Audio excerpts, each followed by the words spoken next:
Olá, seja muito bem-vindo ao canal. Hoje não teríamos vídeo, mas eu não resisti e estou aqui para te trazer mais uma curiosidade real. Castelos e palácios fazem parte dos diversos tipos de monumentos históricos que compõem vários países da Europa e locais que já foram reinos ou principados, e não estão somente no mundo real, mas também no imaginário coletivo. E essas duas palavras, castelo e palácio, geralmente nos remetem à ideia de nobreza, de reis e de rainhas e de muitas histórias. Mas você, assim como eu, já se perguntou se há alguma diferença entre eles? E se há, que diferença ou diferenças são essas? Eu me perguntei e trouxe a resposta prontinha para você. Mas antes de te contar, peço que você já deixe aí o seu like para não se esquecer. Me dê a honra da sua inscrição, maratone, comente, compartilhe e garanta a continuidade desse trabalho por aqui. Eu conto com você.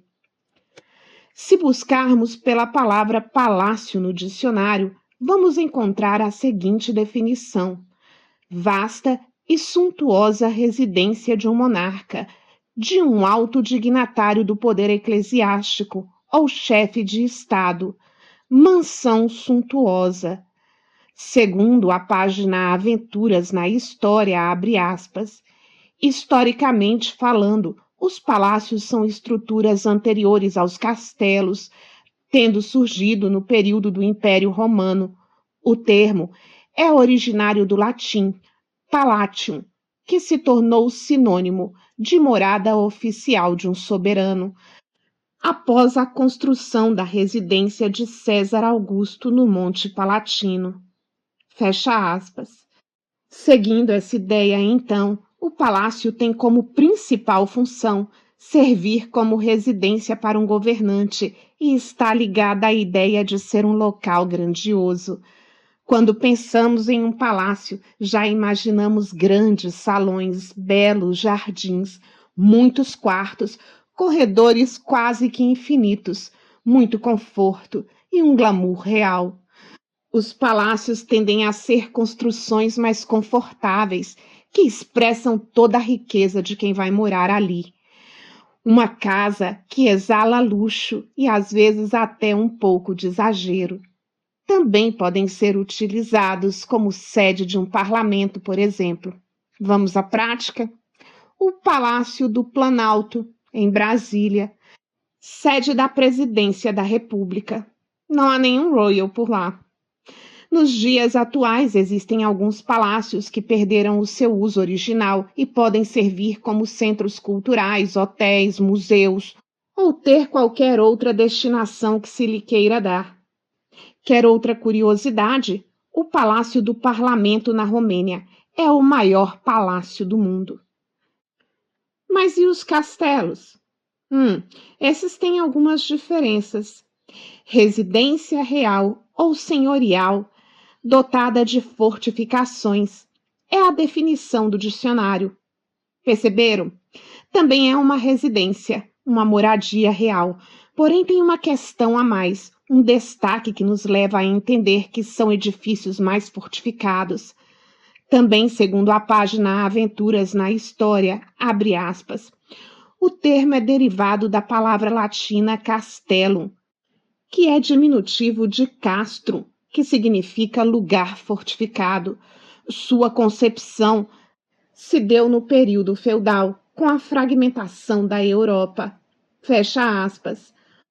Os castelos têm uma origem diferente e foram construídos principalmente entre os séculos V e XV. Durante aproximadamente 900 anos em que os castelos foram construídos, tiveram uma grande variedade de formas, com muitas características diferentes. Sua finalidade principal era servir de proteção para quem ali habitasse, uma ideia tipicamente medieval. Quando pensamos em torres altas, passagens secretas, muralhas ou pontes levadiças, estamos imaginando um castelo. Agora, se você imaginou também um enorme dragão, aí já é outra história. Embora tivessem uma estrutura estritamente militar, também serviram como centros de administração e símbolos de poder.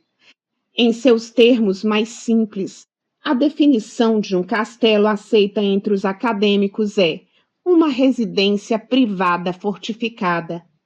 Traduzindo para os tempos modernos, os castelos também são casas, também são residências, mas muito mais seguras. A estética e o luxo nem sempre são tão presentes, ou pelo menos não são o foco principal. O foco é mesmo a segurança. Mesmo assim, os castelos não são feios e nem menos charmosos que os palácios. Eles também são diferentes das fortalezas, que nem sempre são uma residência da nobreza. E lá vai mais uma curiosidade.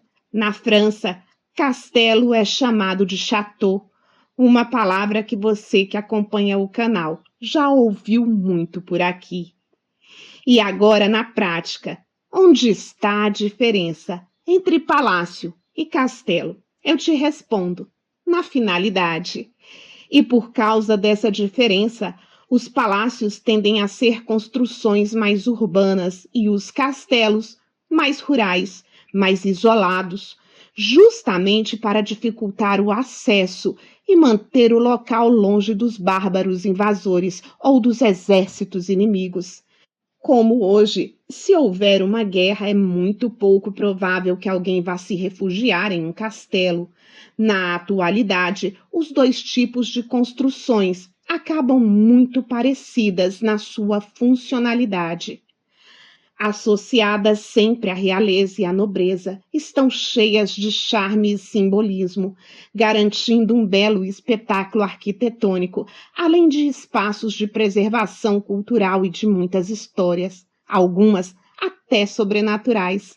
Quem nunca assistiu um filminho com um fantasma perambulando um desses lugares?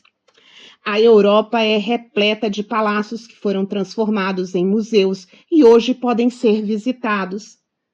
Assim como os palácios, muitos castelos da Europa se transformaram em museus e também são abertos a visitações. Mas há também muitos casos em que os castelos foram destruídos pelo tempo ou pela ação humana. Hoje, sobraram apenas ruínas e muralhas. Uma pena, uma lástima. Será que agora podemos dizer que somos uma corte e esse canal é o nosso palácio? Ia ser legal. Vou usar isso nos próximos vídeos. E aí, gostou de saber? Já tinha pensado sobre isso, eu achei muito interessante. E aí decidi trazer para vocês. Obrigada por assistir e não deixe de comentar a sua opinião ou acrescentar os seus conhecimentos para enriquecer o nosso vídeo. Obrigada pela companhia. Tenha um esplendoroso fim de semana em seu palácio, castelo ou passeando por aí. Mas cuidado com os soldados inimigos. Fique atento. Te espero nos comentários. Até já!